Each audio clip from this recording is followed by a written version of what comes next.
Hello students.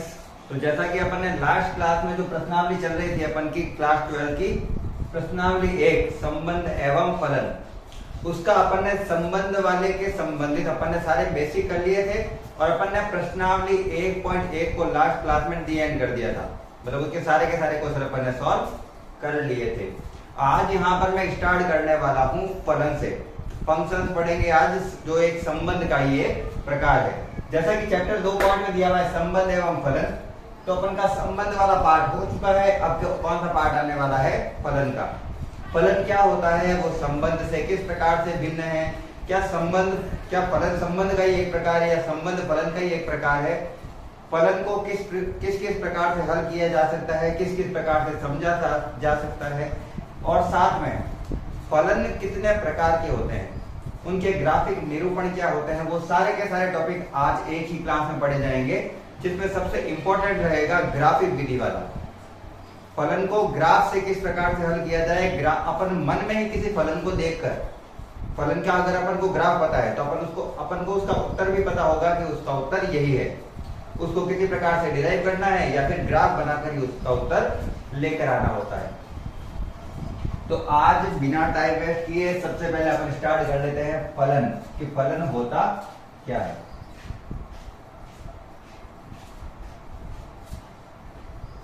फलन English में बोलूं तो फंक्शन है ये आपने 11th क्लास में थोड़ा बहुत पढ़ा होगा, या फिर अगर आपने संबंध पढ़ा है मेरी वाली क्लास में, तो संबंध और फलन में ज्यादा अंतर नहीं है। जो फलन होता है वो संबंध का ही एक प्रकार है। संबंध के अंदर से एक भाग उठाया गया है, उस भाग को कहा जाता है फलन। इसका क्या अर्थ कहूं मैं, कि फलन जितने भी होते हैं वो सारे के सारे संबंधी हैं। जितने भी फलन होते हैं वो एक प्रकार से संबंध को ही दर्शाते हैं, लेकिन ये याद रखना सारे संबंध फलन के अंदर नहीं आते हैं। फलन संबंध की कुछ छोटी सी एक शाखा है, एक भाग है, एक प्रॉपर्टी है, ठीक है ना। और फलन क्या होता है, इसको दर्शाते कैसे हैं, तो इसको बिल्कुल संबंध के अनुसार ही दर्शाया जाता है। सबसे पहले इसको दर्शाया कैसे जाता है, वहां से स्टार्ट करते हैं। आपने संबंध में देखा होगा, अपन ने दो अवयवों के समूह को, जिसमें अपन ने एक को माना था ए और एक को माना था बी।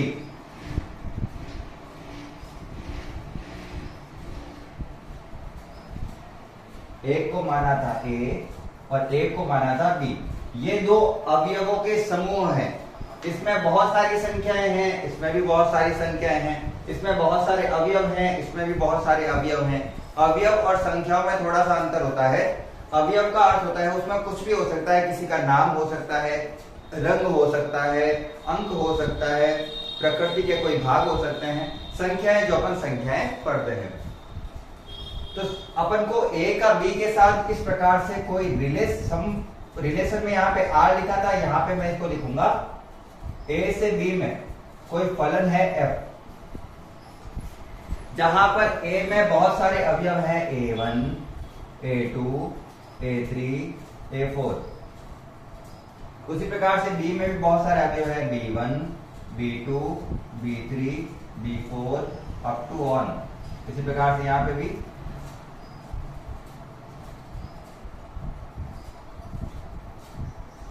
अप टू ऑन, ठीक है। इसमें ए का अवयव मान लेते हैं बी के साथ जुड़ा हुआ है, A2 B2 से जुड़ा हुआ है, A3 B3 से जुड़ा हुआ है और A4 B4 से जुड़ा हुआ है। और उनको कनेक्ट करने के लिए हमेशा एरोस लगाया जाता है, या तीर का चिन्ह लगाना होता है, नहीं तो ये माना नहीं जाता है। अगर आपको क्वेश्चन में हल कर रहे हो ना, इस विधि से हल कर रहे हो, तो आपको एरो बनाना होता है। इसका अर्थ है कि इसके कुछ ए के, ये बड़ा वाला जो कैपिटल ए है, इसके कुछ अवयव है, A1 A2 A3 A4 up to on. वो बी समूह के अवयवों B1 B2 B3 B4 आदि से जुड़ा हुआ है, ठीक है, बहुत सारे। आगे वाले जो अवयव होते हैं उन्हें कहा जाता है प्रांत और इन्हें कहा जाता है सहप्रांत। यहां तक तो अपन ने पढ़ लिया था संबंध में कि एक संबंध का प्रकार होता है। संबंध को भी इसी प्रकार से दर्शाते हैं, फलन को भी इसी प्रकार से दर्शाते हैं। तो फलन और संबंध में अंतर क्या रहा, तो इसके कुछ जनरल प्रॉपर्टीज होती है, वो अपन को प्रॉपर्टीज पता होनी चाहिए, कुछ गुण पता होने चाहिए। फर्स्ट अपन जो सहप्रांत बोलते हैं उसे प्रतिबिंब भी बोला जाता है। ये जब मैंने आपको संबंध के बेसिक कराए थे उसमें बता दिया था। तो फलन की फर्स्ट प्रॉपर्टी क्या है, मैं यहाँ पे आपको प्रॉपर्टी लिख रहा हूं ताकि आप कैसे कैसे नोट बना लें, ठीक है ना। तो इस प्रकार से है कि अगर कोई संबंध फलन हो उसके लिए क्या होना चाहिए, एक अवयव के दो प्रतिबिंब नहीं होने चाहिए। एक अवयव के दो प्रतिबिंब नहीं होने चाहिए।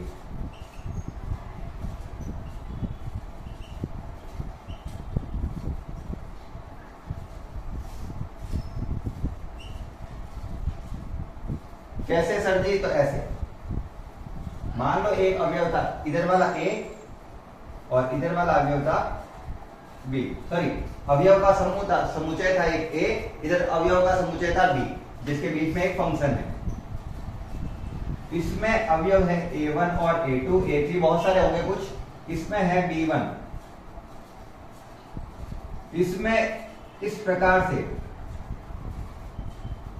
जुड़ा हुआ हो सकता है, ये तो अलग लिख दिया मैंने, ये तो संबंध हो गया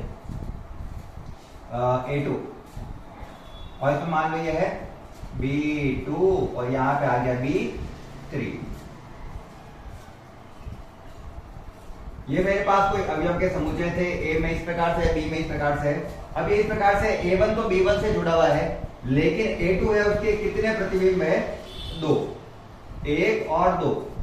a2 का b2 भी प्रतिबिंब है और a2 का b3 भी प्रतिबिंब है। इसका मतलब है एक प्रश्न के कितने हल हैं, दो। इनको एक बार के लिए प्रश्न मान के चलो, इसको मान के चलो हल। एक प्रश्न का एक ही हल होना चाहिए। अगर एक प्रश्न के एक से अधिक हल है तो वहां पर उसे फलन नहीं कहा जाएगा।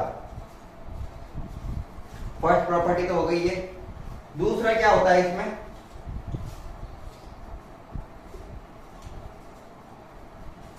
सहप्रांत के सभी अवयवों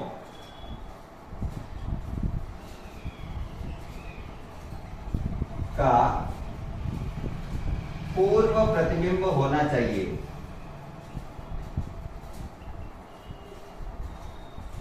पूर्व प्रतिबिंब होना चाहिए। दूसरे शब्दों में कहूं तो सहप्रांत बराबर होना चाहिए परिसर के। अब सर जी ये परिसर क्या है उसको थोड़ा सा समझा दीजिए। तो यहां पर देखना, मैं फिर से अवयव बना रहा हूं, एक अवयवों का समूह, एक और दो। इसमें अवयव है a1, a2, a3, a4। इसमें अवयव है b1, b2, b3 और b4। मान लो a1 जुड़ा हुआ है b1 से, a2 जुड़ा हुआ है b2 से, a3 जुड़ा हुआ है b3 से और a4 भी जुड़ा हुआ है b3 से। अगर यहां पर ये वाला अवयव नहीं होता तो ये फलन कहलाता। ध्यान रखना, एक अवयव, एक समुच्चय के एक से अधिक प्रतिबिंब नहीं होने चाहिए, मतलब एक प्रश्न के दो उत्तर नहीं होने चाहिए। दो अलग अलग प्रश्नों के एक उत्तर हो सकते हैं। दो अलग प्रश्न पूछे हुए हैं तो दो अलग उत्तर हो भी सकते हैं। जैसे 2 + 2 भी 4 होता है और 2 × 2 भी 4 हो सकता है। तो दो अलग प्रश्नों के तो एक ही उत्तर हो ही सकता है। 2 + 2 भी 4, 2 × 2 भी 4। तो ये संभव है। अगर b4 नहीं होता तो ये फलन होता। अब इसमें सहप्रांत क्या है और परिसर क्या है वो ध्यान रखना। इस अवयव के लिए सहप्रांत है b1, b2, b3 और b4। इसके लिए सहप्रांत जो दिख रहा है ना वो सारे अवयव सहप्रांत होते हैं, एक भी अवयव को छोड़ना नहीं होता है। लेकिन अगर मैं बात करूं परिसर की, अगर मैं बात करता हूं परिसर की, तो परिसर होता है जितने सहप्रांत के अवयव जुड़े हुए हैं उन्हें परिसर कहा जाता है। b1 जुड़ा हुआ है, b2 जुड़ा हुआ है a2 से, b3 जुड़ा हुआ है दोनों से, तो इसके क्या होंगे b1, b2 और b3। तो परिसर ये है। परिसर का अर्थ होता है सहप्रांत के जितने अवयव अपने पूर्व प्रतिबिंब से जुड़े हुए होते हैं उनको कहा जाता है परिसर। वो जुड़े हुए वाले कहलाएंगे, जो जुड़ा हुआ नहीं है वो परिसर में नहीं आएगा। और अगर इस प्रकार से आता है तो ये फलन नहीं कहलाएगा। अगर कोई छूट जाता है तो ये फलन नहीं कहलाएगा, क्योंकि फलन के लिए सहप्रांत के सभी अवयवों के पूर्व प्रतिबिंब होने चाहिए, अर्थात सहप्रांत और परिसर बराबर होने चाहिए। यहाँ पर सहप्रांत ज्यादा है और परिसर कम है, अतः यह फलन के अंदर नहीं आएगा। इसको संबंध कह सकते हैं, लेकिन ये फलन के अंदर नहीं आएगा। तो इस प्रकार से तो ये वाला हो गया। और अगर कहे कि बराबर होना चाहिए तो इसके लिए तो कुछ भी बना दो, ये A1 A2, ये B1 और B2, A1 B1 से जुड़ा हुआ है, A2 B2 से जुड़ा हुआ है, या फिर और किसी से जुड़ा हुआ है आगे अवयव। तो अगर सारे के सारे सहप्रांत के अवयव परिसर से जुड़े हुए हैं तो वह अपना फलन कहलाएगा। फलन के लिए दो प्रॉपर्टी बताई है, एक तो एक अवयव के दो प्रतिबिंब प्राप्त नहीं होने चाहिए, ये फलन का प्रकार नहीं है। फर्स्ट। दूसरा, अगर इस प्रकार से होता तो चल जाता कि सारे के सारे सहप्रांत परिसर है, क्योंकि दो अवयवों का एक प्रतिबिंब तो प्राप्त हो सकता है, दो प्रश्नों के एक उत्तर तो प्राप्त हो सकते हैं, ये तो चल जाता। लेकिन चूंकि इसका एक अवयव छूट गया, तो एक अवयव छूटने के बाद सहप्रांत परिसर के बराबर नहीं रहा, और जिस प्रश्न में सहप्रांत परिसर के बराबर नहीं होता है वह फलन नहीं कहलाता है। तो ये फलन नहीं है, ये भी फलन नहीं है, ये फलन है। अब फलन कितने टाइप के हो जाते हैं वो देख लेते हैं। यहां पे डायग्राम से समझाता हूं only. A1 A2 A3, B1 B2, A1 B2 से जुड़ा हुआ है, ये दोनों इससे जुड़े हुए हैं, हाँ ठीक है, ये फलन कहलाएगा, क्योंकि तीनों अवयव हैं, वो तीनों उनसे जुड़े हुए हैं। दो अलग अलग प्रश्नों के एक उत्तर हो सकता है, दो अवयवों का एक प्रतिबिंब हो सकता है, सभी सहप्रांत के अवयव सभी परिसर हैं, B1 B2 सहप्रांत है और परिसर में सभी से जुड़े हुए हैं, तो ठीक है, ये हो गया। इसके अलावा सारे जो जैसे ये प्रॉपर्टीज आपको दिख रही है, आपको राइट रॉन्ग लिखे हुए हैं, आप उनको लिख देना। ये इतने टाइप से फलन हो सकते हैं। और अगर इस प्रकार से होता है कि कोई अवयव छूट जाता है तो वो फलन को नहीं दर्शाएगा, परिसर सहप्रांत के बराबर नहीं रहा।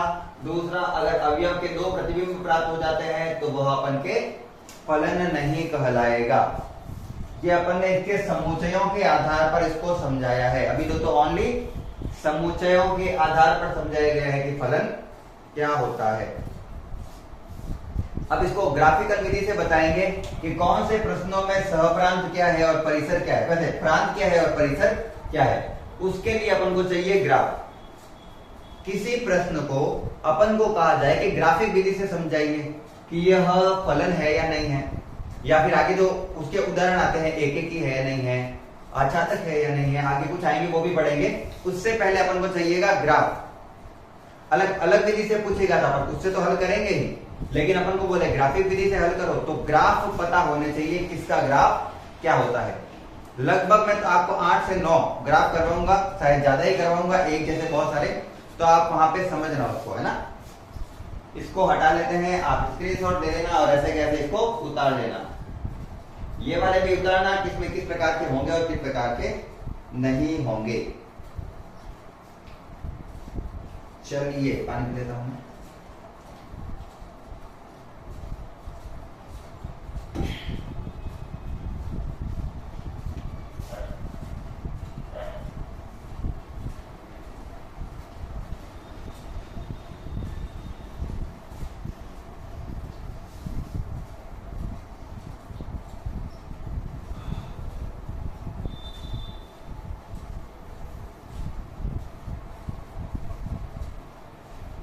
फलन मुख्यतः दो संख्याओं का या फिर दो अचर या फिर दो चर का क्या होता है, आपस में मेल होता है। ये आपको ध्यान रखना है। ज्यादातर अपन संबंध में क्या करते हैं, संबंध रिलेटिव के आधार पर बता देते हैं कि ए बी का पिता है और बी सी का पिता है, तो ए सी का क्या होगा वगैरह, वो संबंध होता है, ठीक है ना।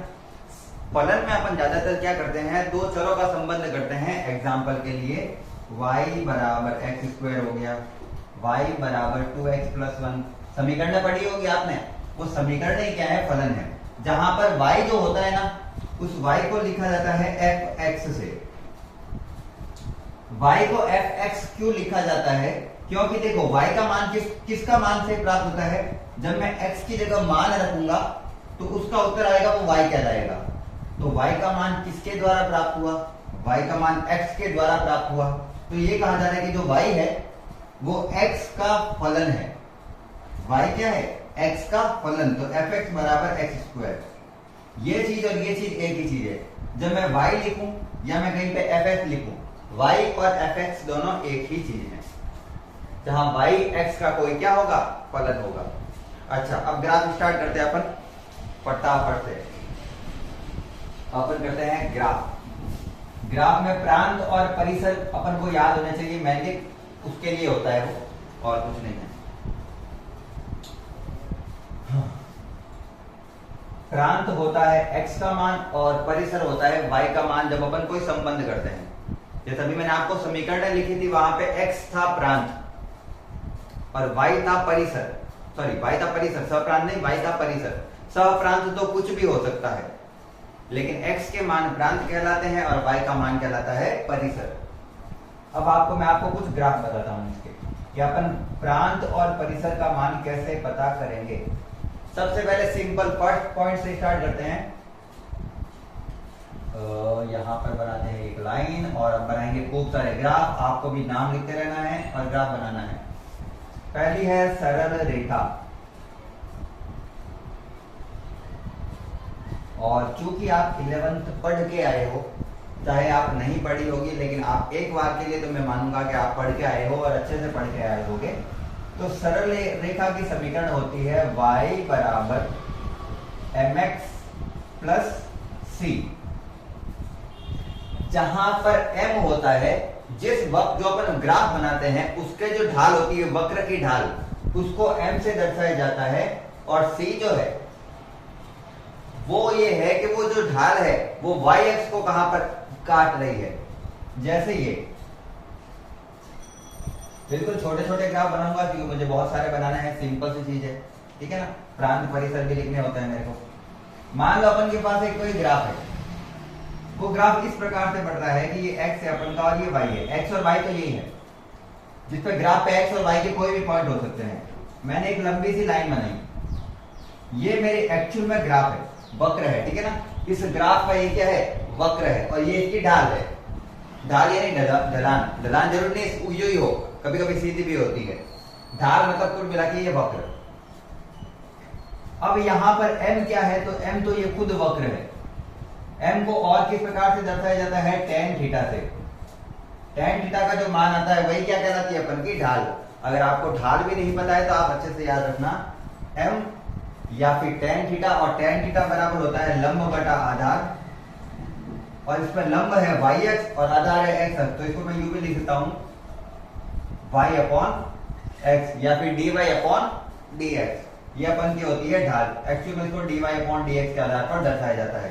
और आपको पता चल गया होगा कि ये अवकलन का सूत्र है, ठीक। ये ढाल तो है m, और ये मूल बिंदु है अपन का o या फिर 0। एक्चुअली में इसको o बोला जाता है। यहां से o से जितनी दूरी पर ये काट रहा है वो उसका मान है, वो है c। ये जितनी दूरी पर इसको काट रहा है वही इसका मान क्या कहलाता है? c। और ये इस प्रकार से वक्र है सरल रेखा का। इसमें सर प्रांत क्या है और परिसर क्या है? इसका प्रांत क्या है और परिसर क्या है? ग्राफ के आधार पर x में ग्राफ जितना प्लस या माइनस पे जाता है वह उसका होता है प्रांत। मैं इसको x डैश और y डैश भी लिख सकता था। देखो, अगर मैं ग्राफ को देखूं ना तो ये आगे बढ़ता जा रहा है, बढ़ता जा रहा है, मतलब ये x में आगे चला जाएगा, चलता जाएगा, चलता जाएगा।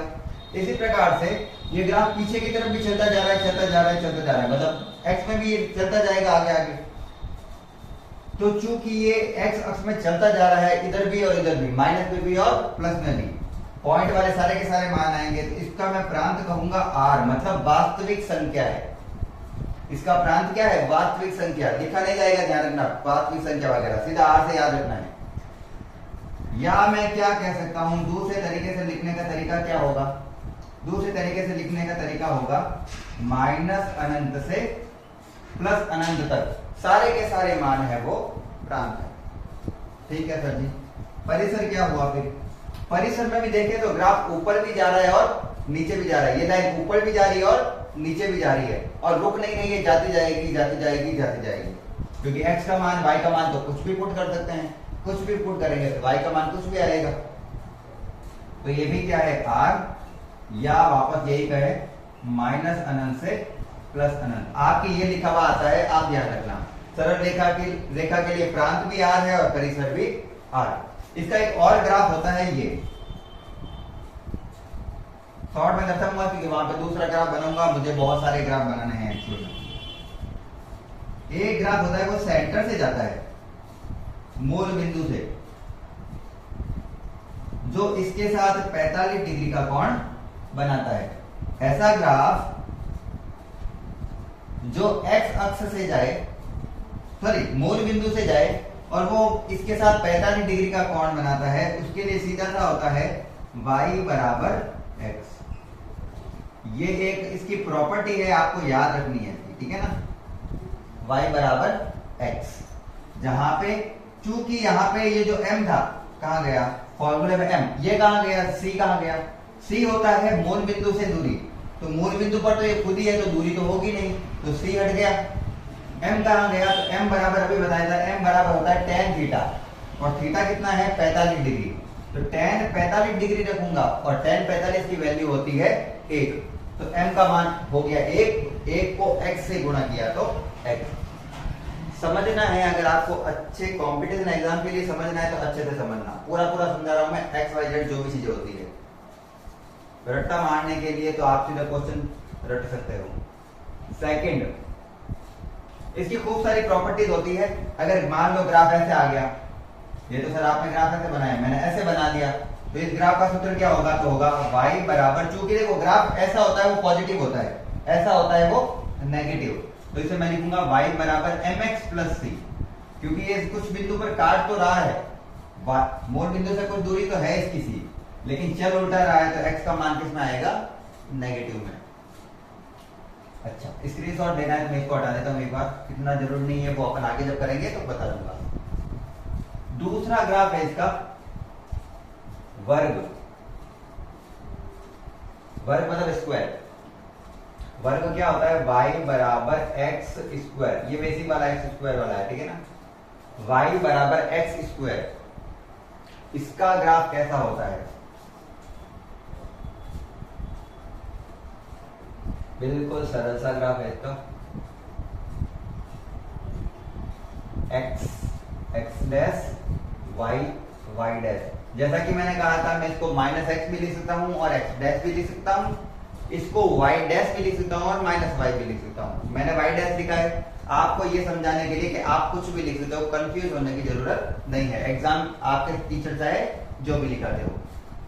y बराबर एक्स स्क्वायर का ग्राफ होता है ये,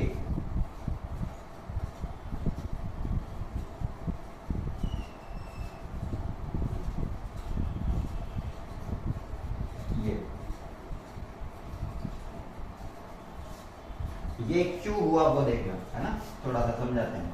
मान लो ये पॉइंट अपना 0, ठीक है सर, है जो भी है, y बराबर एक्स स्क्वायर है। y में मैं अगर मान लो एक संख्या रखता हूं तो एक का स्क्वायर क्या होता है, 1। मान लेते अपन के पास यहाँ पर 1 था, x का मान क्या था 1, तो उसका जब स्क्वायर किया तो इसका मान भी कितना प्राप्त हुआ, यहाँ पर 1। x का मान 1 रखा, y का मान भी 1, ठीक है। अब मैं रखता हूं यहां पर y की जगह माइनस के 1 का स्क्वायर, x की जगह रखा मैंने माइनस का 1, ठीक है। माइनस का 1 रखा तो स्क्वायर हमेशा माइनस वाली संख्या को क्या बना देता है, प्लस, क्योंकि माइनस 1 को माइनस 1 से गुणा करेंगे तो माइनस माइनस प्लस, तो प्लस का 1 प्राप्त हुआ। तो x में 1 रखा और y में भी कितना प्राप्त हुआ, ये, तो इसमें भी पॉजिटिव ऊपर की तरफ भी प्राप्त हो रहा है। y का मान देखो हमेशा कहां जा रहा है, पॉजिटिव में, नेगेटिव की तरफ y का मान कभी नहीं आएगा स्क्वायर में, क्योंकि स्क्वायर वाली जो संख्या होती है वो नेगेटिव वाली संख्या को भी पॉजिटिव बना देती है। तो y का मान नेगेटिव में मतलब नीचे की तरफ तो आएगा ही नहीं, हमेशा कहां रहेगा, ऊपर। तो x का मान अगर पॉजिटिव रखूंगा तो भी y पॉजिटिव, x का मान नेगेटिव रखूंगा तो भी y का मान तो पॉजिटिव ही रहेगा। तो इसके लिए प्रांत क्या होता है, इसके लिए प्रांत हो जाएगा अपना प्रांत। x का मान क्या रख सकता हूं? तो देखो x में तो ग्राफ बढ़ ही रहा है, आगे x में माइनस में भी बढ़ रहा है, दोनों साइड बढ़ रहा है, और ये बढ़ता जाएगा बढ़ता जाएगा बढ़ता जाएगा। ऐसा मत मान लेना ऊपर चला जाएगा, ये ग्राफ ऐसे बढ़ता जाएगा बढ़ता जाएगा बढ़ता जाएगा x पर इधर भी। तो प्रांत तो वापस r ही होगा कि अपन कुछ भी रख सकते हैं, या फिर इसको लिख सकते हैं माइनस अनंत से अनंत। प्रांत क्या होता है? x का ग्राफ किधर जा रहा है? माइनस में जा रहा है क्या? बिल्कुल जा रहा है। प्लस में जा रहा है क्या? बिल्कुल जा रहा है। तो इसका मान पूरा। परिसर में y का मान होता है। तो सर जी इसका परिसर क्या है? परिसर y का मान, देखो परिसर में y का मान 0 तो आ रहा है, लेकिन उसके बाद में केवल ऊपर बढ़ रहा है, नीचे की तरफ y के मान नहीं आ रहे हैं। तो मैं इसे दो तरीके से लिख सकता हूं, या तो r पॉजिटिव या फिर r स्टार। इसका मतलब होता है r हमेशा किधर बढ़ेगा? प्लस की तरफ। आपके बुक में ये सिंबल दे रखा है, उसका मतलब पॉजिटिव है। ओके, r पॉजिटिव मतलब ओनली ऊपर। नहीं समझ में आया सर? कोई दिक्कत नहीं है, आप लिख सकते हो 0 से लेकर अनंत तक के सारे मान। अब सर जी आपका जो ब्रैकेट है वो आपको कुछ अलग लगा क्या? यहाँ पे मैंने दोनों छोटे ब्रैकेट लगाए थे, यहाँ पे मैंने बड़ा ब्रैकेट लगाया है और छोटा, और ये भी 11th क्लास में है। जब अपन बड़ा ब्रैकेट बनाते हैं उसका मतलब है कि वो संख्या शामिल है, और जब छोटा ब्रैकेट लगाते हैं मतलब वो संख्या शामिल नहीं है। और अनंत कभी भी किसी संख्या के समुच्चय में शामिल नहीं होता है, क्योंकि ये परिभाषित नहीं होता। तो 0 से लेकर अनंत तक जा सकते हैं जिसमें 0 शामिल है। और ये हो गया अपन का दो ग्राफ, एक सरल रेखा का और एक हो गया वर्ग का। स्क्रीनशॉट ले लेना। ग्राफ बनाने आपको लगातार मैं आपको बनाता रहूंगा ग्राफ, आप साथ में बनाते रहना।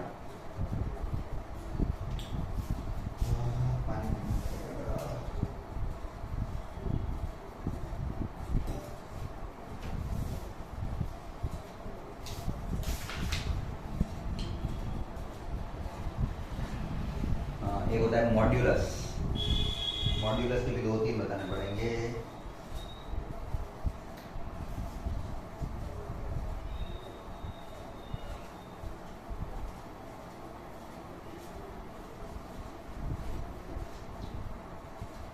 हाँ, थर्ड है अपन का मापांक। लिखना कुछ नहीं है, ओनली ग्राफ में प्रांत और परिसर याद करने हैं। मापांक को इंग्लिश में कहा जाता है मॉड्यूलस।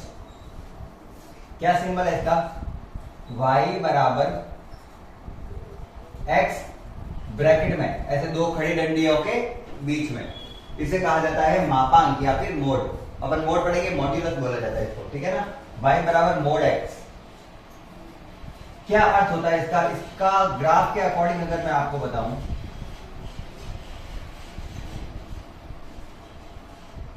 ग्राफ के अकॉर्डिंग बताएं अगर, तो ये इस प्रकार से है कि अगर ये वाला ग्राफ है तो ये 0 से स्टार्ट होता है।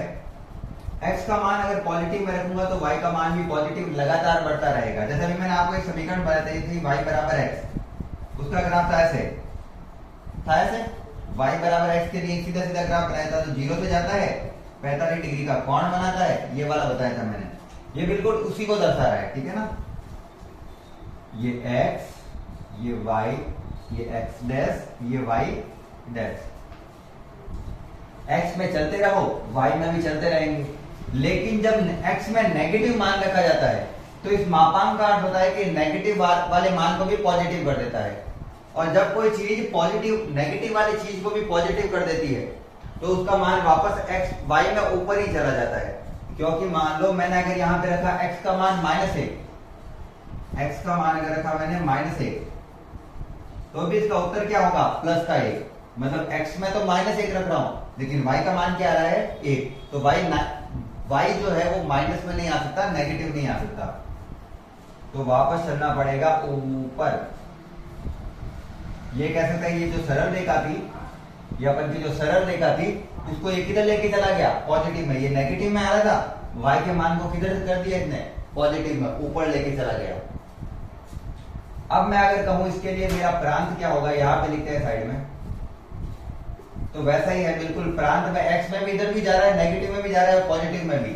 तो r पूरा मान होगा वो प्रांत होगा माइनस अनंत से प्लस अनंत तक। लेकिन जो परिसर है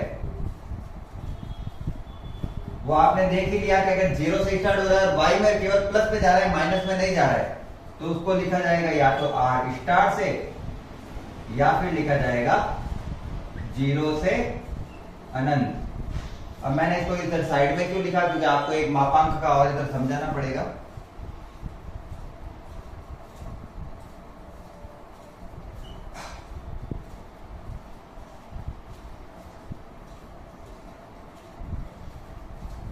अब यदि आपको ग्राफ दिया हुआ है, यहां पे समझा देता हूं, y बराबर मापांक में, y बराबर ग्राफ दिया हुआ मापांक में क्या दिया हुआ था, y बराबर मापांक में तो x ही है, ठीक है। लेकिन साथ में पॉजिटिव में 1 दिया हुआ है, हो सकता था नेगेटिव में भी 1 दिया हुआ हो, कोई दिक्कत नहीं है, मैं दोनों के लिए बनवाऊंगा आपको, ताकि आपको दोनों में ही कंफ्यूजन ना हो। तो ये जो +1 है ये किसको दर्शा रहा है, जब अपन समीकरण बनाते हैं y बराबर mx प्लस c बनाते हैं अपन समीकरण, तो ये जो c है x के साथ जो संख्या दे रखी होती है प्लस में, वो क्या दर्शाती है कि वो y x को कहां पर काट रहा है। अब ये y अक्ष को कहां पर काट रहा है, c बिंदु ऊपर, मतलब 1 ऊपर। तो मान लेते हैं ये 0 है, y अक्ष में ये 1 हो गया, ये 2 हो गया, ये 3 हो गया, ये -1 हो गया, ये -2 हो गया और ये -3 हो गया। तो अब जो ग्राफ आता है अपन का सीधा सीधा ऐसे काटता है, वो ऐसे ले जाकर कैसे जाएगा, एक तो इधर, क्योंकि नेगेटिव में तो जा ही नहीं सकता, और एक इधर। तो ये वाला ग्राफ है वो एक संख्या ऊपर बढ़ गया, ये +1 है वो एक संख्या ऊपर बढ़ गया। तो ये जो ग्राफ है वो कहलाएगा y बराबर मापांक में x प्लस 1 का। अब मुझे अगर वो कह रहा है कि y बराबर मापांक में x माइनस 1 का बनाना है, तो -1 कहां है, ये रहा सर जी y में, तो ये ग्राफ आ जाएगा नीचे, और ये ग्राफ कहलाएगा y बराबर मापांक में x माइनस 1। मापांक में अगर यहाँ -2 होता तो ये यहां तक नीचे आ जाता ऐसे, लेकिन ग्राफ हमेशा ऐसे ही बनेगा जब x का मान पॉजिटिव में दिया हुआ हो, जब x का मान ये क्या हो, इस प्रकार से। और मान लो इस x के आगे क्या होता, माइनस, तो जैसे आपको ये ऊपर दिख रहा है ना, ये अगर मान लो समीकरण क्या होती है, y बराबर माइनस का x प्लस 1, तो बाहर वाले माइनस को तो ये मापांक प्लस बना नहीं सकता था, और जब x के आगे माइनस होता है, तो अभी मैंने जब ग्राफ बताया था तो उल्टा ग्राफ बताया था। इसका मतलब है जो ग्राफ मापांक में ऐसे प्राप्त होता था, अब वो ऐसे प्राप्त होना स्टार्ट हो जाएगा। इस प्रकार का है सीधा सीधा, वो आपको कैसे प्राप्त होगा, झोपड़ी की तरह उल्टा प्राप्त होना स्टार्ट हो जाएगा। तो ग्राफ आएगा फिर ऐसे, ठीक है, ग्राफ आएगा ऐसे, ये ध्यान रखना। अभी आपको चूंकि पॉजिटिव दे रखा है, तो अभी एक बार के लिए पॉजिटिव ध्यान रखो, जब प्रश्न करेंगे और कुछ इस प्रकार का आएगा तो वहां पर आपको अच्छे से समझा दिया जाएगा। क्योंकि अगर मैं एक ही ग्राफ को बहुत तरीके से करवाता जाऊंगा तो टाइम बहुत ज्यादा लग जाएगा। आप थोड़ा बहुत समझना अच्छे से, क्योंकि ग्राफ है एक्चुअल में बहुत सारे, फिर मैं आपको कुछ एग्जाम्पल्स के रूप में ग्राफ करवा दूंगा, ठीक है।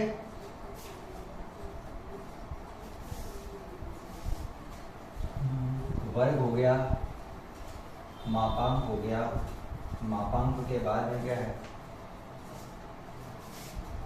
मापांक के बाद में महत्तम पूर्णांक फलन, इंपॉर्टेंट पार्ट्स, इंपॉर्टेंट लगा देने के ऊपर, महत्तम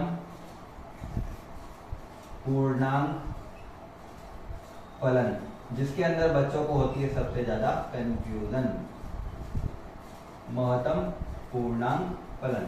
महत्तम पूर्णांक फलन भी बोला जाता है, महत्तम पूर्णांक फलन भी बोला जाता है। इसके लिए क्या सिंबल होता है सर, जैसे इसके लिए मापांक के लिए ये है, महत्तम पूर्णांक फलन के लिए y बराबर लिखा जाता है बड़े ब्रैकेट में x को, इसको लिखा जाता है बड़े ब्रैकेट में x को। इसके समझाने के तरीके दिखाता हूं, उसके बाद में ग्राफ बनाता हूं मैं। इसका अर्थ ये होता है कि मान लो, पहले एक बार ग्राफ से ही दर्शाता हूं आपको मैं, ग्राफ से थोड़ा छोड़ो, पहले एग्जांपल लेते हैं। y बराबर, मान लो y बराबर दिया हुआ है अपन को 1, तो इसका उत्तर भी क्या होगा 1। मुझे y बराबर दिया हुआ है -1, तो इसका उत्तर भी क्या होगा -1। कोई फर्क नहीं पड़ता, सामान्य संख्याएं दे रखी होगी, नेचुरल नंबर, प्राकृत संख्या जैसे 1 2 3 4 5 6 7 या फिर पूर्णांक संख्या में माइनस वाली भी संख्या होती है वो, तो उसका उत्तर वही रहेगा। लेकिन अगर आपको संख्या दे रखी है पॉइंट पे, जैसे 0.6 0.5 0.7 1.3 9.8 कुछ भी XYZ कुछ भी, जैसे मुझे दिया हुआ है 0.1, तो जो पॉइंट वाली संख्या दे रखी है उसका जस्ट बाया वाला जो मान होता है प्राकृत संख्या में वो उसका सॉरी पूर्णांक संख्या में वो उसका उत्तर होगा। जैसे 0.6 के पहले ऐसी कौन सी संख्या है जो पूर्णांक होती है, तो 0.6 से इधर आती है 0, और समझेंगे सर तो ये 8.3, तो इसको लिखा जाएगा 8, y बराबर दिया हुआ है 5.2, तो इसका उत्तर आएगा 5। लेकिन नेगेटिव वाली चीज भी समझना, अगर दिया हुआ माइनस का 2.4, तो इसको माइनस का 2 मत लिख देना, क्योंकि ग्राफिकल विधि से अगर देखूं मैं तो 1 माइनस का -2 -3 -7 ग्राफ बनाऊंगा तो मैं समझाऊंगा ये। तो अगर मैं कहूं माइनस का 2.4 किधर है, माइनस का 2.4 यहां पर कहीं पर होगा सर, माइनस का 2.4, और जो मान दिया हुआ होता है उसके बाईं तरफ वाली प्राकृत संख्या लिखनी है, तो इसके बाईं तरफ प्राकृत संख्या कौन सी आ रही है, माइनस का 3, तो इसका उत्तर होगा माइनस का 3। वापस समझ लेना 0 1 2, अभी मैंने कहा था 0.6 का आएगा यहां पर, इसके जस्ट बाईं तरफ वाली प्राकृत पूर्णांक संख्या क्या है, पूर्णांक संख्या क्या है 0, तो अपन को ये लेनी है उसके जस्ट बाईं तरफ वाली। तो इसका अर्थ मैं अगर समझूं तो मुझे ये कहा गया है कि मध्यम पूर्णांक फलन एक ऐसा मान होता है जिसमें आप पॉइंट वाली संख्या, दशमलव वाली संख्या नहीं ले सकते, उस दशमलव वाली संख्या को पूर्णांक संख्या में परिवर्तित करना होता है। और पूर्णांक संख्या कौन सी, जो उसके जस्ट बाईं तरफ लिखी भी होती है, जस्ट बाईं तरफ पहली, ठीक है। तो ये मैंने आपको वैल्यू से बताया है। अब मैं इसका बना रहा हूं ग्राफ।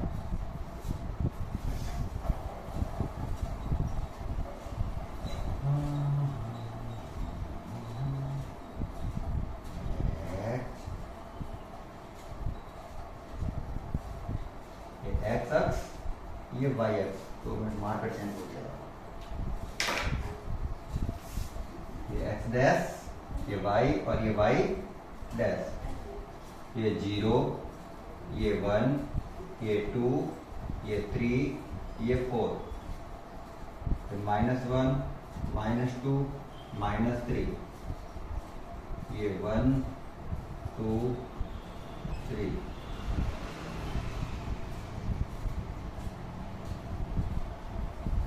और ये 4, यहां पर है माइनस का 1 माइनस का 2 माइनस का 3। मुझे कहा जा रहा है कि x में अगर मैं 0 से 1 के बीच वाली संख्या, जैसे 0.9 मान लेते हैं कि एक बार के लिए, वैसे होती तो बहुत सारी है, मैं एक बार 0.9 मान लेता हूं, तो 1 से जब छोटी संख्या अगर पॉइंट पे रखेंगे, जैसे मैं कहता हूं 0.9, तो इसका उत्तर क्या हो जाएगा 0। तो 0 से 1.9 वाली सारी संख्याओं का उत्तर क्या होगा 0। तो इसका पहला तो पॉइंट है ये वाला, जहां पे 1 तक नहीं जाना है। फिर 1 से लेकर, जैसे 1 का मान तो 1 ही होगा, अगर मैं 1 रखूंगा तो उत्तर 1 होगा, 1.1 रखूंगा तो भी उत्तर 1, 1.2 रखूंगा तो y में उत्तर 1, 1.3 रखूंगा तो y में उत्तर 1। तो ये ऐसे है, x में चाहे कुछ भी रख दो, y का मान हमेशा क्या प्राप्त होगा 1। इसी प्रकार से x का मान 2 से लेकर 3 तक कुछ भी रख दो, लेकिन y का मान हमेशा क्या प्राप्त होगा 2 प्राप्त होगा। इस प्रकार से ग्राफ चलेगा ये -1, 0 से -1 तक कुछ भी रख दो तो -1 प्राप्त होगा। तो ये इस प्रकार से चलेगा, इसको इधर लिख रहा हूं मैं, यस यस। और अगर मैं इस ग्राफ को अच्छे से देखूं तो मुझे ये पता चल रहा है कि मुझे ये सीढ़ियां दिखाई दे रही है, सीढ़ी जैसा दिखाई दे रहा है आपको, सीढ़ी जैसे स्टैंड चलता है अपन, इसलिए इसको बोला जाता है सीढ़ी फलन।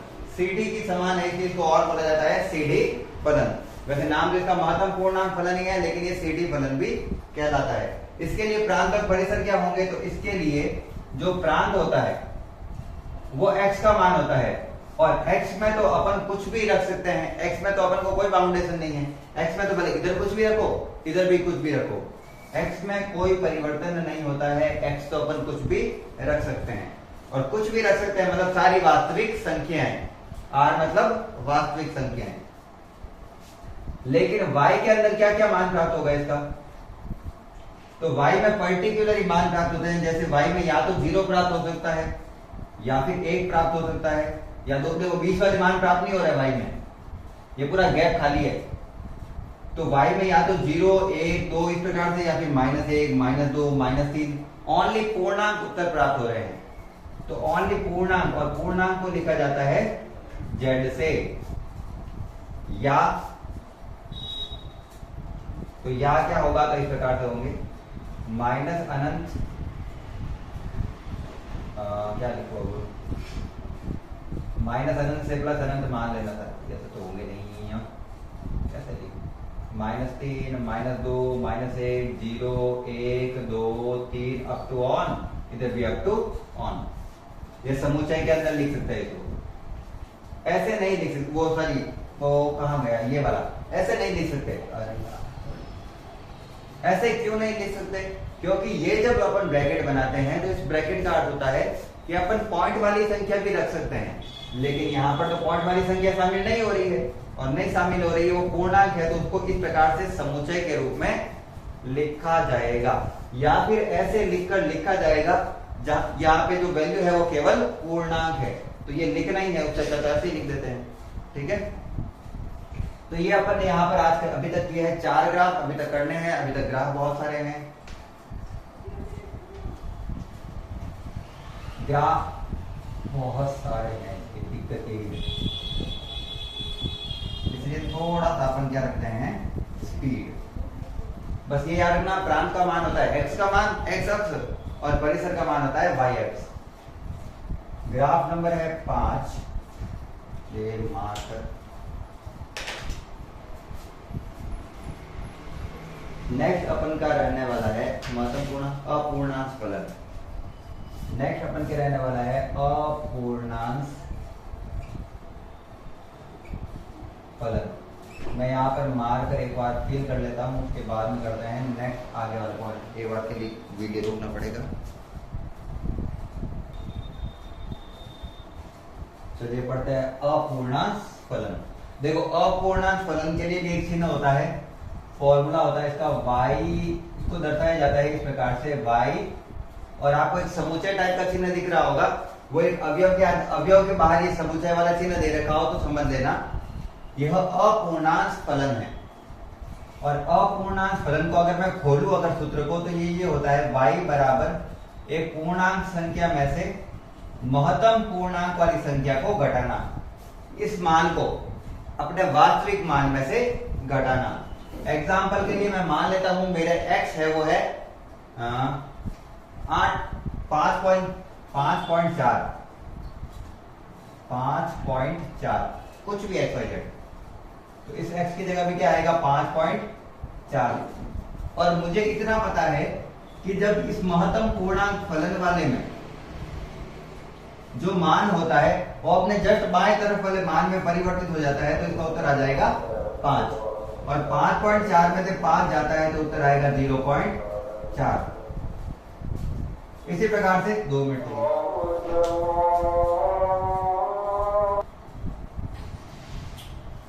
और दूसरा मान पुट करके देखते हैं। y बराबर 1 माइनस, इस मापांक के अंदर भी रखा मैंने 1, 1 तो रखूंगा तो उसका उत्तर 1 ही आएगा, तो 1 में से 1 जाएगा तो उत्तर हो जाएगा 0। इसी प्रकार से मैं रखता हूं 1.3 माइनस मापांक में 1.3, ये तो 1.3 ही रहेगा, माइनस ये हो जाएगा 1.3 में से 1 जाएगा तो उत्तर आएगा 0.3। तो अगर मैं उत्तर देखूं तो मुझे ये पता चलता है कि किसी का भी मान 1 या उससे अधिक प्राप्त नहीं हो रहा है, सारे मान 1 से कम है। मतलब y जो y जो अपन का हल है उसका मान 1 से अधिक भी नहीं हो रहा है, 1 से तो नीचे नीचे ही रहेगा, ठीक है। और अगर मैं नेगेटिव में रख देता हूं तो नेगेटिव में करके देख लेते हैं, माइनस का 5.2 माइनस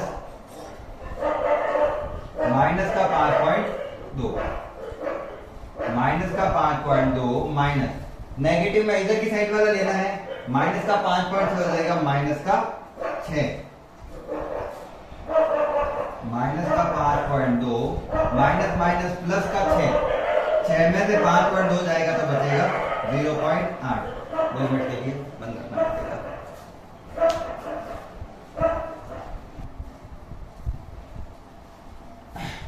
तो अगर मैं किसी का भी मान देखूं, चाहे पॉजिटिव में लूं चाहे नेगेटिव में लूं, उसका मान 0.0 से लेकर 0 पॉइंट समथिंग तक चल रहा है। मान लो मैं यहाँ पे 9 लेता तो उसके अनुसार 0.9 तक प्राप्त हो जाता, लेकिन उससे अधिक प्राप्त नहीं हो रहा है, या फिर 0.99 या फिर पॉइंट वाली संख्या प्राप्त हो रही है 0 से लेकर 1 से पहले वाली, जिसमें 1 भी प्राप्त नहीं होगा। तो इस प्रकार से सारे के सारे मान आते हैं, वो कहते हैं अपूर्णांक फलन, जिसमें x की जगह अपन कुछ भी लिख सकते हैं, लेकिन y का मान 0 से 1 के बीच में आता है, जहां पे 0 शामिल है। तो इसका ग्राफ कैसा बनेगा? तो इसका ग्राफ है ये, इसका एक क्वेश्चन है, इसलिए आपको आना चाहिए ये ग्राफ। एक ही क्वेश्चन है तो अपन उसी के आधार पर पढ़ेंगे। x डैश y और y डैश। जैसे मैं मान लेता हूं 1 2 3 0 माइनस का 1 माइनस का 2 माइनस का 3। तो अगर मैं कुछ भी मान लेता हूं 0 रखूंगा तो तब तो 0 ही आएगा। 0 से बड़ी कोई भी संख्या रखूंगा, जैसे 0.6 माइनस 0.6 का हो जाता है 0, तो उत्तर भी आएगा 0.6। तो इस प्रकार से अपन को पॉजिटिव संख्या प्राप्त होगी ऐसे, लेकिन वो y के अंदर 1 से अधिक तक नहीं पहुंचनी चाहिए। y के अंदर अधिकतम कितना मान आना चाहिए? 1।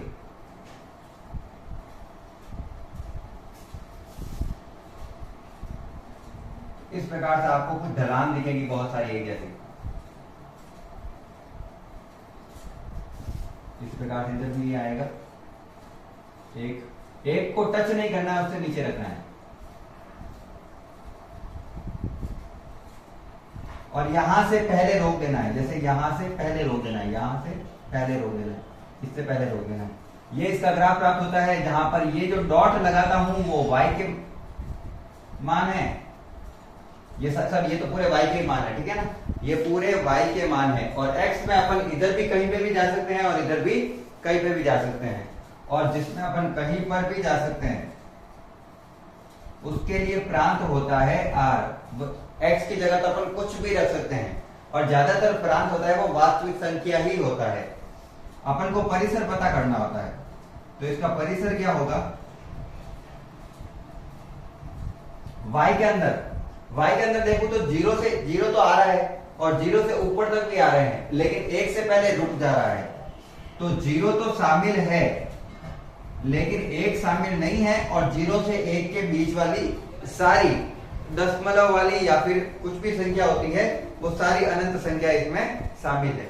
और याद रखना 0 से 1 के बीच में अनंत संख्याएं होती है, 0 और 1 के बीच में भी अनंत संख्या होती है। जैसे 0.0000000 करके 1 लिखेंगे, फिर 0.000 करके फिर और कुछ लिखेंगे, तो ऐसे भी अनंत संख्याएं चलती है।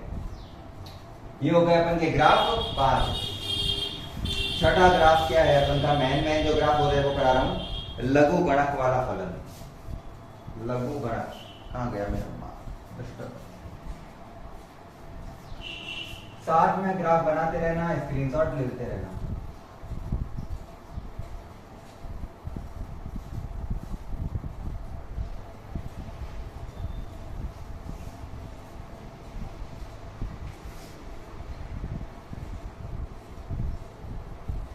लघु गणक लॉग है बेसिकली। लॉग में भी जैसे एक अपन का लॉग होता है, बेसिक सूत्र लिखता हूं y बराबर log a x। a यहां पर कोई भी संख्या हो सकती है, शायद आपने पढ़ा होगा log ex, e का मान पर्टिकुलर फिक्स होता है, ठीक है ना, 2.42 के आसपास का होता है, और log tan x भी बड़ा होगा। ये अलग अलग log के मान है, लेकिन जब मैं लिखता हूं a, इसका मतलब है यहां पर कोई भी मान लिखा जा सकता है, जिसके सभी के हल अपन को किसी ना किसी प्रकार से निकालने होते हैं। अगर आपको ये भी नहीं पता है कि log क्या होता है और आपने मैथ ली हुई है, थोड़ा सा कंफ्यूजन ज्यादा ही हो जाएगा। तो याद रखना, log बेसिकली जैसे साइन कॉस वाले चिन्ह होते हैं वैसे होते हैं, और अगर पूरा समझाऊंगा तो टाइम ज्यादा लग जाएगा। चलो एक बार थोड़ा सा समझा देता हूं। 10 का स्क्वायर क्या होता है? 100 होता है। तो मैं इसको log में किस प्रकार से लिख सकता हूं? मैं लिख सकता हूं log 10 100 का मान होता है 2। ये मैंने इसी को ये लिखा है, ये दोनों एक ही चीज है। इसका मतलब है कि ये जो मान है उसको लिखा जाता है बेस में, और इसका जो उत्तर है उसे लिखा जाता है उसके साथ में। तो इसका मान है जो उसकी घात प्राप्त होती है। अब इसको log में चेंज करने की क्या जरूरत पड़ी? तो इसको log में चेंज करने की आवश्यकता ये है कि जैसे मैं लिख देता हूं 2 की पावर 3.2। तो सर 3.2 तो किसी की घात कैसे हो सकती है? तो होती तो है 3.2 घात, कोई तो घात होगी ये, ठीक है ना। जैसे अपन पॉइंट रूट में जब लेते हैं ना, तो उसका घात भी क्या होती है? 1.2 किसी संख्या की। तो ये भी तो 0.5 है ही। तो इस प्रकार की संख्याओं को हल करने के लिए अपन ये वाले मान लेते हैं log। घातें जिसमें क्या हो, दशमलव वाली या फिर अलग अलग हो। इसमें दो प्रकार के हैं, पहला है केस 1 और दूसरा है केस 2। पहला वाला वो है जिसमें a का मान लेस देन हो, a का मान लेस देन हो 2 से। पहला वाला है a का मान हो 0 से 1 के बीच में।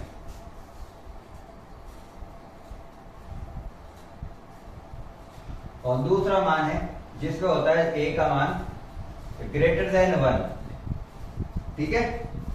तो ये इसके लिए है, दो केस हैं। एक तो a का मान जो है ना, ये बेस बहुत इंपॉर्टेंट है।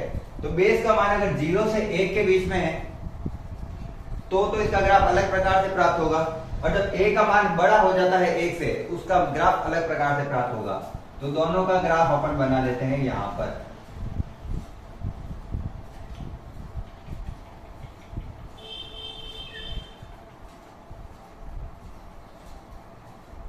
x, ये y, या थोड़ा ऊपर ही बना दें, ये x, ये y डैश, ये y, ये x डैश। इसी प्रकार से ये x, ये y, ये x डैश, ये y डैश। तो जब x का मान में, जब log के मान में a का मान 0 से a के बीच में होता है, तो उसके लिए ग्राफ बनता है ऐसे। यहां से स्टार्ट होता हुआ, y अक्ष से टच नहीं है, ये ध्यान रखना, और ऐसे चलता है, यहां से होते हुए जाता है वहां पर, लेकिन y अक्ष को टच नहीं करता है, इसलिए उसको दर्शाया जाता है डॉट डॉट डॉट से, ठीक है। लेकिन अगर a का मान बड़ा हो 1 से, तो ग्राफ हो जाता है उल्टी तरफ इस प्रकार से।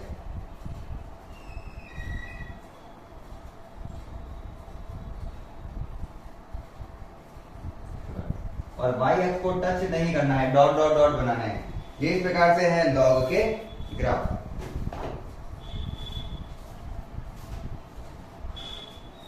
सर जी दोनों में प्रांत और परिसर क्या होंगे? दोनों में प्रांत और परिसर सेम है। जैसे अगर मैं प्रांत की बात करूं, तो प्रांत में x का मान क्या है? x का मान देखो अब केवल पॉजिटिव में आ रहा है, इस बार x भी वास्तविक संख्या नहीं है। x का मान अपन 0 से केवल बड़ा रख सकते हैं, लेकिन उसमें भी 0 शामिल नहीं होगा। तो 0 शामिल नहीं होगा तो उसको 0 स्मॉल ब्रैकेट से लिखेंगे, और 0 से अनंत तक जाएगा। या फिर इसको दूसरी तरीके से लिखना होता है r स्टार से। और इसका परिसर क्या होगा सर जी? तो इसका परिसर y अक्ष में होता है, y अक्ष में अनंत तक जाता है इधर भी, और नीचे भी आता है अनंत तक। तो परिसर इस बार क्या है? r है। इसी प्रकार से यहाँ पर परिसर और प्रांत सेम है। प्रांत में x केवल पॉजिटिव में आ रहा है, लेकिन y का मान ऊपर भी आता है और नीचे भी, मतलब नेगेटिव से लेकर पॉजिटिव तक। और वास्तविक संख्या को दूसरी तरीके से लिखने का तरीका होता है माइनस अनंत से प्लस अनंत तक, और अनंत के बाहर हमेशा छोटा ब्रैकेट बनाया जाएगा क्योंकि अनंत शामिल नहीं होता है। ये हो गया लॉग का ग्राफ। अब आप मुझे पूछिए, अगर लॉग ex या फिर log 10x का ग्राफ, इनमें से कौन सा है सर? फर्स्ट वाला है या सेकंड है, या दोनों ही नहीं है? बिल्कुल देख सकते हैं, मैं कह रहा हूं a का मान बड़ा रखना है 1 से, और e का मान भी होता है 2.42 समथिंग पॉइंट पे कुछ होता है, और 10 भी 1 से बड़ा है, तो दोनों के लिए ग्राफ होगा ये वाला। दोनों के लिए ग्राफ कौन सा है? ये वाला, जिसमें a ग्रेटर देन 1 है। ये हो गया अपन का लघु गणक का ग्राफ। ये ग्राफ नंबर हो गया अपन का 6।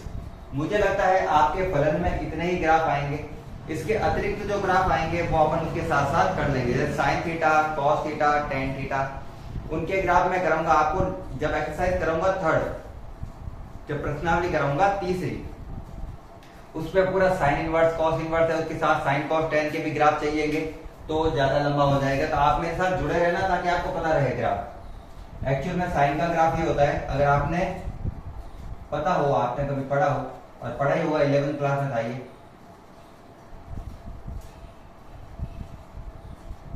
तो ये होता है साइन का ग्राफ, ठीक है ना। कॉस का ग्राफ क्या होता है सर? लगभग सिमिलर, लेकिन समथिंग डिफरेंट होता है। डिफरेंट क्या होता है? ये 0 से स्टार्ट होता है, फिर आगे चलता है, ये 1 से स्टार्ट होता है, फिर 0 आता है, जैसे बढ़ता है।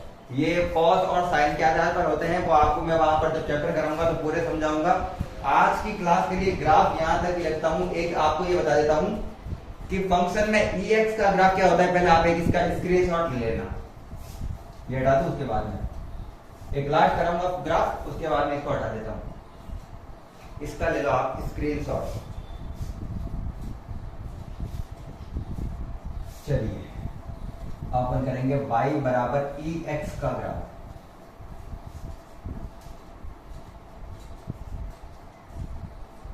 ये एंटी लॉग कहलाता है।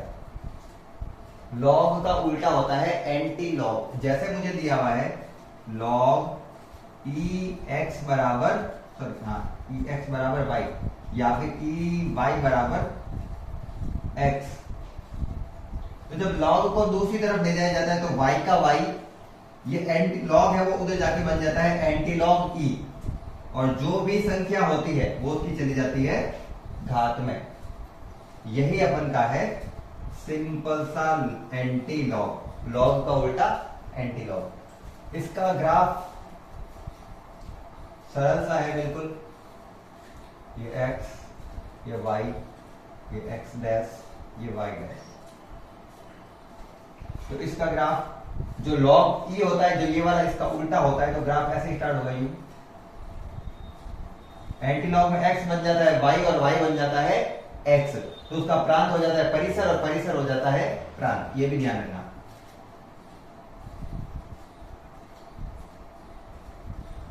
इस प्रकार से चलता है इसका ग्राफ। तो अब अगर मैं अच्छे से देखूं तो x के मान में ये जो ग्राफ है वो पॉजिटिव में भी चलता जा रहा है, नेगेटिव में भी चलता जा रहा है, और ऐसे आगे बढ़ता जाएगा, यहाँ पे रुका नहीं, आगे बढ़ता जाएगा। तो इसका प्रांत क्या हो गया? r, या फिर माइनस अनंत से अनंत तक कुछ भी रख सकता हूं एंटी लॉग में। लेकिन अगर मैं बात करूं परिसर की, अगर अपन बात करें परिसर की, तो परिसर में केवल y में पॉजिटिव मान आ रहा है 0 से ऊपर वाले, जिसमें 0 भी शामिल नहीं है। 0 पर ये ग्राफ कभी टच नहीं होता है, तो ग्राफ आएगा 0 से अनंत। तो प्रांत हो गया परिसर और परिसर हो गया प्रांत। ये हो गया अपन के ग्राफिक विधि से किसी फलन को दर्शाने का तरीका, जिससे अपन प्रांत और परिसर प्राप्त कर सकते हैं। इसका भी स्क्रीनशॉट ले लेना। अब मैं आपको लास्ट कराऊंगा फलन के प्रकार, अगर टाइमिंग है अच्छी तो। चलो 1 घंटे की क्लास हो गई है, इतनी बहुत है। तो ये मैंने आपको कराए हैं ग्राफिक विधि पूरी। नेक्स्ट क्लास में अपन फलन के प्रकार करेंगे। छोटी सी क्लास होगी या फिर बड़ी क्लास हो जाएगी, वो भी प्रकार भी काफी ज्यादा है इसके, मतलब वो समझाने वाले तरीके बहुत ज्यादा हैं। उसके बाद में अपन करेंगे इसकी प्रश्नावली शुरू। बेसिक ज्यादा इंपॉर्टेंट होता है, प्रश्न तो अपन उससे कर ही सकते हैं, तो बेसिक देखना ज्यादा इंपॉर्टेंट है। अगर क्लास अच्छी लगी हो तो क्लास को लाइक कर देना है, साथ ही चैनल को सब्सक्राइब कर देना है। जैसे मैंने यहाँ पे लिखा है वैसे के वैसे आप अपनी कॉपी में उतार देना सारे के सारे बेसिक को। आज की क्लास के लिए इतना ही। क्लास को अंत तक देखने के लिए धन्यवाद। राधे राधे।